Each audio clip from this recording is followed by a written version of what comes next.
In a silent courtroom in Oak Ridge City, Judge Thaddeus Crawford narrows his eyes at the 17-year-old boy standing alone at the defendant's table. The judge's voice drips with sarcasm as he addresses the teen who dared to reject legal counsel and defend himself. "Young man, this isn't some high school mock trial. These are real charges, serious ones, that could impact the rest of your life. Where'd you get your law degree? TikTok University." Laughter rolls through the courtroom, but the boy, Logan Hayes, doesn't even blink. He stays perfectly still, expression unreadable. And then, he starts speaking. What follows silences the entire room. With calm precision, Logan begins to dismantle the prosecution's case, citing obscure legal precedents and recent rulings that even the judge isn't familiar with. He sounds less like a high school student, and more like someone who's been practicing law for years. But what no one in that room knows is this: Logan Hayes isn't just trying to clear his own name. Behind that calm voice and old thrift store suit is a secret that could blow the entire Oak Ridge justice system wide open. This teenager isn't just fighting for himself. He's been planning something much bigger. He's here to expose the corruption that put his father behind bars, prove his own innocence, and bring down the powerful people who thought they were untouchable. Before we dive back in, tell me in the comments where you're watching from. And if this story hits you like it hit me, make sure to hit that subscribe button. Tomorrow's update might be even wilder. The sun spills through the tall windows of courtroom 305, casting long shadows across the polished floor. Logan adjusts the sleeves of his too-long blazer, pressed perfectly thanks to his mother. The gallery behind him is packed. Curious strangers, reporters, students, all drawn by one question: who is this kid defending himself in Superior Court? Judge Crawford flips through papers, glasses perched at the edge of his nose. His reputation is infamous: harsh sentences and zero patience for what he calls courtroom drama. "The charges are serious, Mr. Hayes," the judge says, voice stern. "Computer trespassing, unauthorized access to school records, attempted grade manipulation. Do you understand the weight of these accusations?" Logan answers without hesitation, his voice steady. "Yes, Your Honor. I understand completely." "And you still insist on representing yourself?" "I do, Your Honor. Under Faretta v. California, I have the constitutional right to self-representation, provided I make that decision knowingly and voluntarily." The prosecutor, Claire Sullivan, shifts in her chair. Something about this case has felt off from the very beginning. But District Attorney Blackwood gave her strict instructions: make an example out of the Hayes boy. "Very well," the judge says. "Ms. Sullivan, you may proceed with your opening statement." As Claire stands, Logan's mind drifts 3 weeks back. He's sitting on his bed, surrounded by law books from the county library. His best friend, Mason Parker, is tossing a stress ball in the air. "You're insane, you know that?" Mason says. "Just let your mom hire a lawyer." Logan doesn't look up. Can't. They'd ask too many questions. Like what? That you've been secretly studying law for 3 years? That you passed the bar exam at 16? Bro, you're a legal ninja. "Keep your voice down," Logan hisses. Even though his mom's working the night shift, no one can know. Not yet. Mason sits up, face serious now. "This is about your dad, isn't it? About what really happened?" Logan finally looks him in the eye. "They framed him, Mason. D.A. Blackwood and her people. They couldn't beat him in court, so they faked evidence. Claimed he tampered with the jury. And now? They're trying to do the same thing to me." "But why you?" Mason asks. "Because I got too close. I found things in the school records, suspicious transfers, grade edits. All linked to judges and prosecutors' kids. This isn't just about my dad anymore." The memory fades as Claire Sullivan begins her opening argument. The evidence will show that the defendant accessed restricted school systems and attempted to alter records for his personal gain. Logan calmly takes notes, his handwriting neat and precise. He knows exactly what's coming next: fake access logs, planted data on his laptop. But he's ready. 3 years of watching his father's trial, of studying every legal detail he could find, of building a plan brick by brick, it's all led to this moment. Judge Crawford leans forward slightly as Logan rises for his own opening statement. The boy's back is straight, voice strong and focused. Your Honor, he begins, the prosecution's case relies entirely on circumstantial evidence and flawed technical analysis. By the end of this trial, I won't just prove my innocence, I'll expose a pattern of misconduct that casts serious doubt on the integrity of this prosecution. In the back of the room, a man in a dark suit discreetly pulls out his phone and starts typing. Because what's happening in courtroom 305 today might not just rewrite one case. It could bring down an empire. A quick encrypted message pings across a secure line. The Hayes kid knows something. How do you want to handle this? The reply comes back seconds later. Whatever it takes. Shut him down. Back in courtroom 305, Logan Hayes continues his opening statement, completely unaware that powerful forces are already moving against him, but he's ready for this. Every piece of evidence he's collected, every connection he's mapped, it's all hidden, carefully timed, waiting for the exact right moment. The prosecution calls their first witness, the school's IT administrator. Logan prepares for cross-examination, glancing briefly at the gallery. His mother, Catherine Hayes, sits tall, composed, but he can see through it. They share a look. A silent promise. A shared memory. 3 years ago, they sat in this very room, helpless, as Alexander Hayes, Logan's father, a respected defense attorney, was sentenced to 15 years for a crime he didn't commit. Logan still hears the gavel strike. Still sees D.A. Blackwood's smug smile as they took his father away.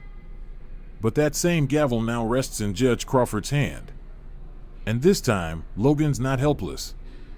This time, he's ready. Mr. Hayes, the judge says, you may begin your cross-examination. Logan straightens his tie. In his mind, he hears his father's voice. The truth is like water, son. No matter how hard they try to contain it, it always finds a way out. Thank you, Your Honor, Logan begins. Mr. Reynolds, could you explain the exact nature of the school's security protocols on the dates in question? The IT administrator blinks. Not the question he expected. And definitely not from a teenager. As Reynolds stumbles through a technical explanation, Logan allows himself the smallest smile. This is it, the first crack in their so-called airtight case. Standing at the podium, Logan's questions come rapid, focused, surgical. Mr. Reynolds, you testified that the unauthorized access occurred from my laptop at 3:47 p.m. on October 15th. Is that correct? Yes, that's what the logs show. And according to those same logs, where was my laptop? In the school library. Logan slides a paper from his folder. Your Honor, I'd like to submit Exhibit A, the attendance record from my AP Physics class, signed by Mrs. Davidson, placing me on the 3rd floor from 3:15 to 4:30 p.m. that same day. Judge Crawford reviews it, nodding slowly. Any objection, Ms. Sullivan? Claire Sullivan hesitates. No objection, Your Honor. Logan turns back to the witness. Mr. Reynolds, is it possible to spoof a device's MAC address, making it appear that a specific laptop accessed the network when it didn't? Well, yes, but... And does the school system prevent such spoofing? No, it doesn't. So you can't actually confirm that my laptop was the source of the unauthorized access, can you? In the back, Mason Parker breaks into a grin. He remembers late nights helping Logan prepare, playing mock witness while Logan honed every line of questioning. At the bench, Judge Crawford leans forward. This isn't some lucky teen getting by, this is precision work. Professional level. The prosecution's technical evidence is starting to fall apart, piece by piece. Logan keeps going. Calm. Focused. Another document. Another blow to the case. Mr. Reynolds, Could you explain these anomalies in the system access logs over the past 6 months? Reynolds scans the page. His face drains of color. I'm not sure what you're referring to. Let me help, Logan says. These entries show grade changes for multiple students. But the timestamps don't match official system logs. Why is that? Before the witness can speak, Claire Sullivan bolts upright. Objection, Your Honor. This line of questioning goes beyond the charges. Logan doesn't flinch. Your Honor, these irregularities are directly relevant to my defense. They reveal a broader pattern of unauthorized access that occurred before the incident I'm being accused of. Judge Crawford studies him for a long beat. I'll allow it. But tread carefully, Mr. Hayes. In the gallery, Catherine Hayes watches her son, heart pounding. She knows what this is. He's not just defending himself, he's laying a foundation for something bigger. Just like his father would have done. During the morning recess, Mason catches up with Logan in the hallway. Dude, that was insane. Reynolds looked like he was gonna pass out. Logan gives a quick glance around. Keep your voice down. Because the game has just begun. Logan throws a glance over his shoulder, then leans in toward Mason. Keep your voice down, he warns, spotting a man in a dark suit standing at the far end of the hallway, watching them. You do what I asked? Mason nods. The excitement in his face is gone now, replaced with something heavier. Yeah. But Logan, it's worse than we thought. I found surveillance software on the school's network. They've been monitoring students. Emails, browsing history, everything. Logan tenses. Whose accounts? Mostly kids whose parents work in the justice system, Mason says. Judges' kids. Lawyers' kids. Logan, they're collecting leverage. Logan processes the words, his mind already connecting the dots. They're building a control system, he mutters. Think about it. What better way to influence judges and prosecutors than by having dirt on their children? Meanwhile, inside the courtroom, Claire Sullivan scans her notes, but her focus keeps slipping. When she first got the case against Logan Hayes, it looked solid. Too solid. Now, the timeline feels too neat. The evidence too convenient.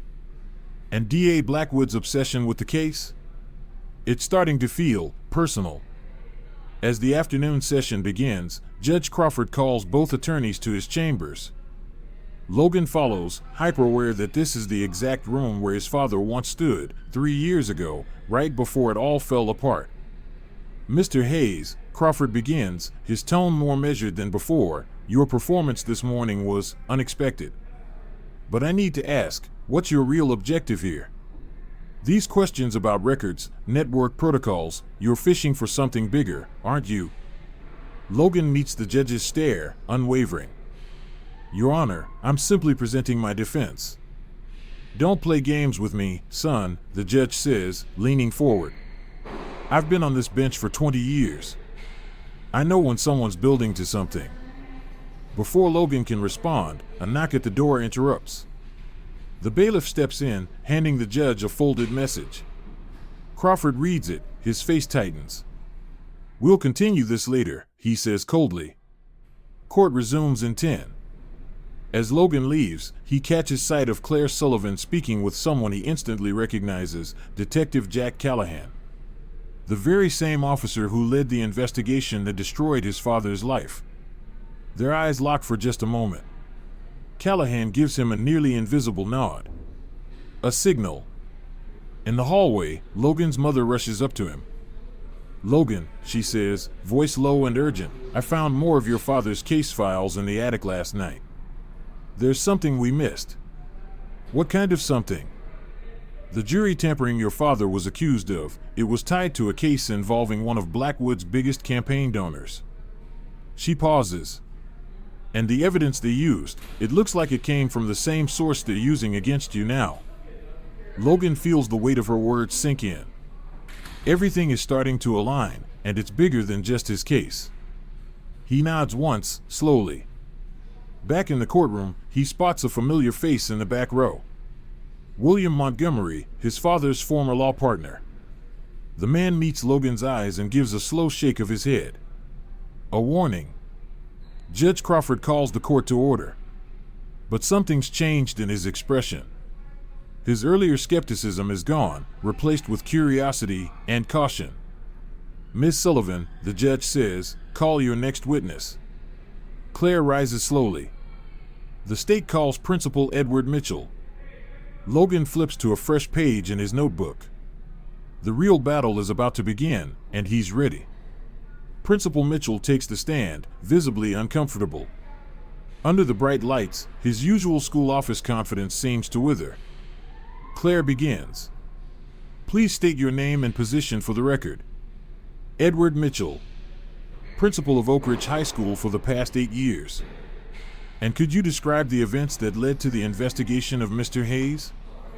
"We noticed irregularities in our system logs," Mitchell says.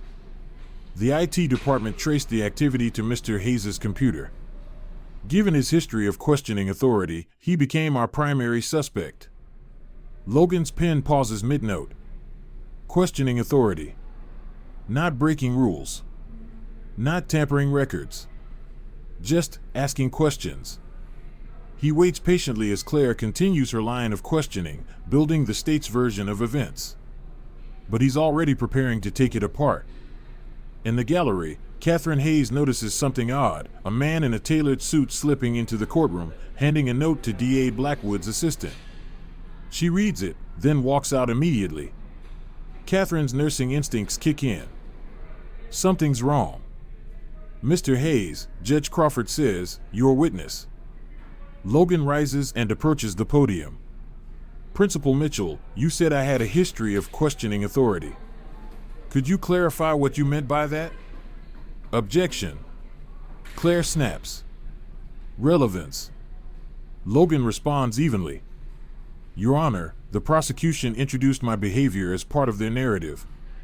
I have the right to respond to that characterization." Crawford nods. "Overruled. Answer the question." Mitchell shifts in his seat, clearly uncomfortable. And Logan waits, pen ready, voice steady, every word measured, because this isn't just about defending himself anymore. It's about exposing the truth. And the next move is his. Logan steps forward calmly, eyes locked on Principal Mitchell.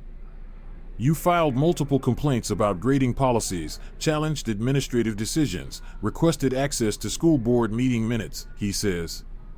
"Were any of these actions illegal?" Mitchell shifts uncomfortably. "No. In fact, weren't all of them submitted through proper channels, citing specific school policies and state education codes?" Mitchell hesitates, then nods. "Yes, but the frequency." Logan cuts in. "Principal Mitchell, are you aware of the grade changes made to specific students over the past 2 years?" The color drains slightly from Mitchell's face. "I don't know what you're talking about." Logan pulls a document from his folder. "Your Honor, I'd like to enter Defense Exhibit C, a report showing systematic grade alterations for 12 students between 2023 and 2025. Judge Crawford accepts the document, scanning it slowly. His expression tightens. He glances at his phone briefly, a text from his daughter still unanswered. Logan continues. "Principal Mitchell, could you explain why every single one of these students, each the child of either a judge, a prosecutor, or a major donor, had their grades changed without any supporting documentation?" Before Mitchell can stammer a response, Claire Sullivan jumps to her feet. "Objection. This goes far beyond the scope." "Miss Sullivan," Judge Crawford interrupts, his voice suddenly sharp. "Given the nature of the charges, I find this line of questioning relevant. Continue, Mr. Hayes." At the back of the courtroom, Detective Jack Callahan slips in, notepad in hand. He's been investigating corruption inside the DA's office for months, but this case, it's starting to crack wide open. Logan steps forward again. "Principal Mitchell, this is an email you sent to the school board on March 15th. In it, you reference special considerations for a group of students. Can you explain what you meant by that? Mitchell tries to hold his composure. That was about accommodations for learning disabilities. Really? Logan raises an eyebrow. Then why does the attached list exactly match the names of students whose grades were quietly changed, students whose parents are all either part of the justice system or write the checks that keep this school running? The courtroom buzzes with whispers.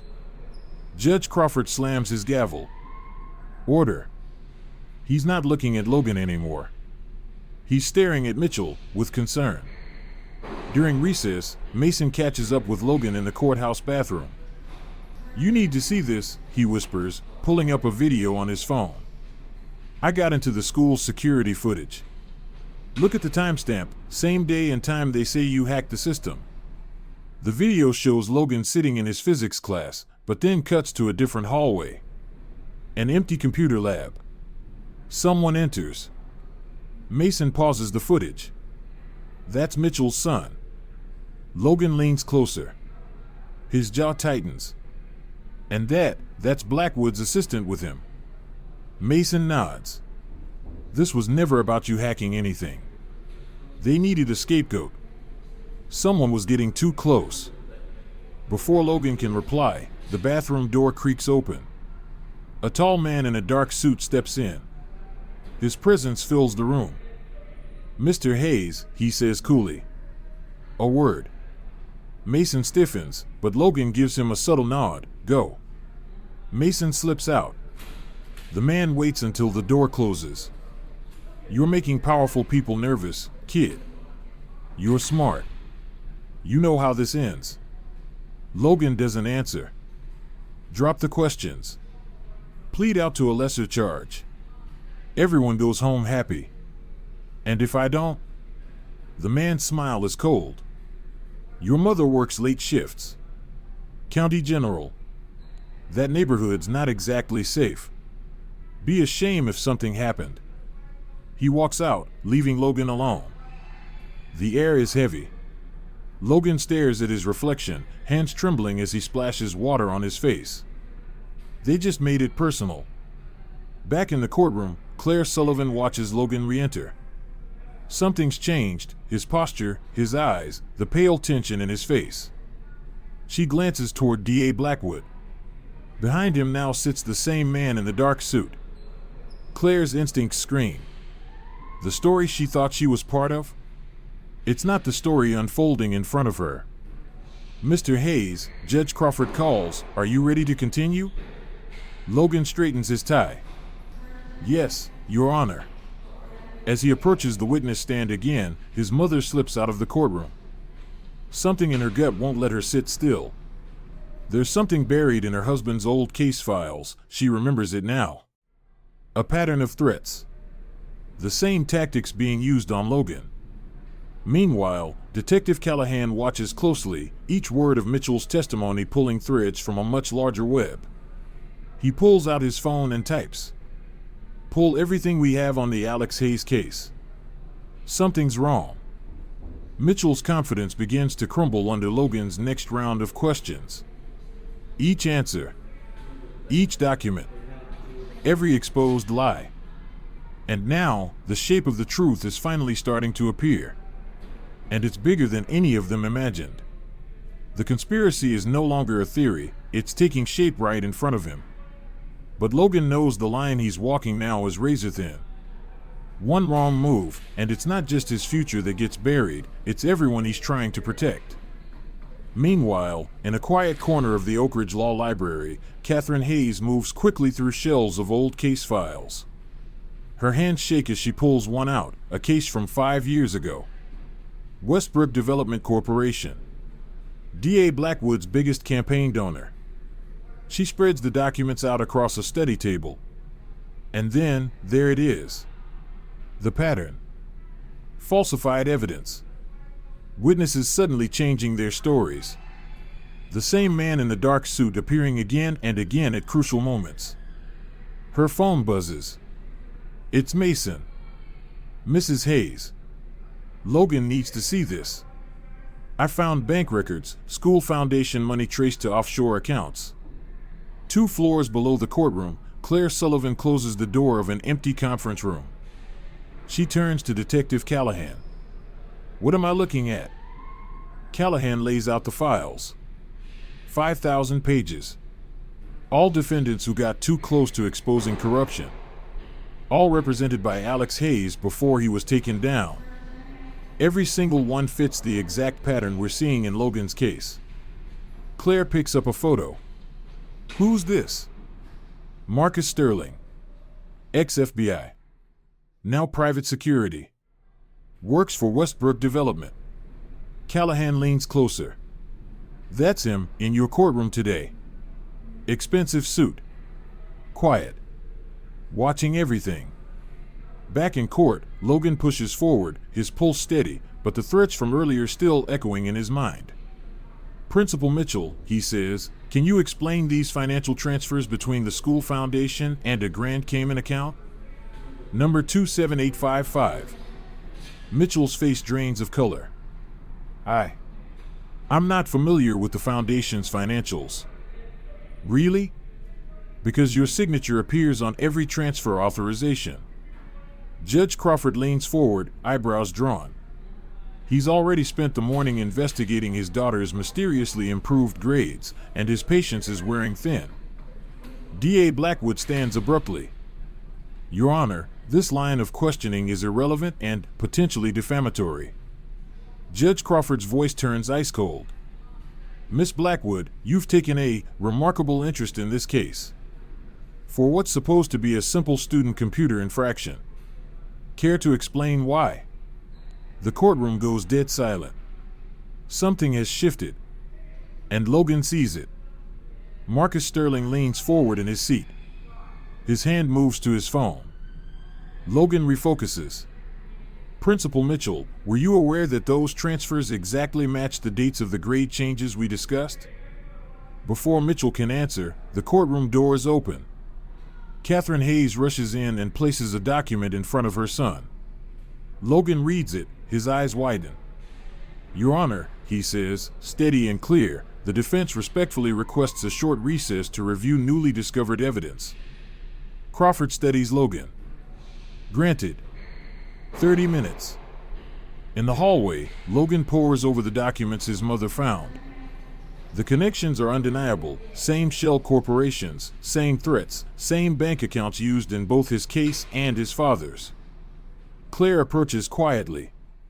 There's something you need to know, she says. I went back to your father's file. The witness who claimed he tampered with the jury. He worked for Westbrook Development. Logan's mind races. The same company that donated $500,000 to the school foundation? Mason joins them. Through a Cayman Islands shell corp, he says, pulling it up on his phone. And then, a voice behind them. Mr. Hayes. It's Sterling. The man in the suit steps forward, his voice smooth, his tone heavy with threat. A word. Claire immediately steps in. Anything you have to say to my client, you can say to me. Sterling's smile tightens. Miss Sullivan, are you representing Mr. Hayes now? That would put your office in a very compromising position. She's not representing me, Logan says quickly, shielding her from the fallout. But she's a witness to this conversation now. Sterling doesn't blink. You're making this harder than it needs to be. There are people involved here you don't understand. People who don't like having their arrangements disrupted. You mean people like Thomas Westbrook? Logan asks, watching Sterling closely. The same man who orchestrated my father's conviction when he got too close to exposing their bribery schemes? For the first time, Sterling's mask cracks. Just a little. You're playing a dangerous game, boy. Logan doesn't flinch. No. I'm playing a legal one. And I'm about to call checkmate. Sterling walks away, but the chill he leaves behind lingers. Claire turns to Logan. How much do you actually know? Enough, Logan says. Enough to bring down Blackwood. Enough to expose Westbrook. Enough to clear my father's name. He looks her dead in the eye. But I can't do it alone. I need your help. Claire hesitates. Her career, her future, everything she's worked for sits on one side. On the other, the truth. Finally, she nods. What do you need? Logan exhales for the first time in what feels like days. Detective Callahan. In a tense moment outside the courtroom, Detective Callahan approaches Logan after witnessing the confrontation with Sterling. If what you're saying is true, you're going to need protection. These people don't play fair. I'm counting on that, Logan replies. Because when they try to silence me, it'll be in front of Judge Crawford, and after what they did to his daughter's grades, I doubt he's on their side anymore. Inside, tension thickens. Principal Mitchell nervously waits on the stand. D.A. Blackwood huddles with her assistant. Judge Crawford stares at his daughter's altered transcript, realizing how deeply the corruption runs. When court resumes, Logan returns with fresh evidence from his mother, linking Principal Mitchell directly to Thomas Westbrook. As Logan questions Mitchell about secret meetings and backroom deals, D.A. Blackwood interrupts, only to be shut down by the judge. When Mitchell finally admits Westbrook pressured him to manipulate student grades for donor families, the courtroom erupts. Claire Sullivan watches in disbelief, the envelope in her briefcase containing proof that the DA's office knew everything. Logan presses harder. Exhibit D shows payments from Westbrook Development to offshore accounts linked to the school foundation, each matching a suspicious grade change. As panic spreads through the courtroom, Mason texts Logan with a bombshell, video footage of Marcus Sterling threatening 3 witnesses. The FBI is already moving. Sterling stands to leave but is intercepted by federal agents. Judge Crawford orders him to remain, Blackwood's expression pale as more of her case unravels.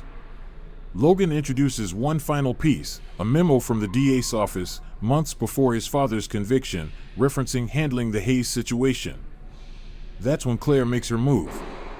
She presents the hidden documents from her briefcase. Judge Crawford's tone shifts. Miss Blackwood, approach the bench. Now. Moments later, Catherine Hayes enters with Detective Callahan and Robert Martinez, the key witness from Alex Hayes' trial. He takes the stand, his voice steady. Sterling threatened my family. I never saw Alex tamper with jurors. I lied because I was scared. Silence grips the courtroom. Crawford orders Sterling taken into custody. Miss Blackwood, he says, you'll remain here. The FBI will want a word. For the first time in 3 years, the truth is rising. And Logan Hayes just turned a rigged prosecution into the trial that might take down the entire system.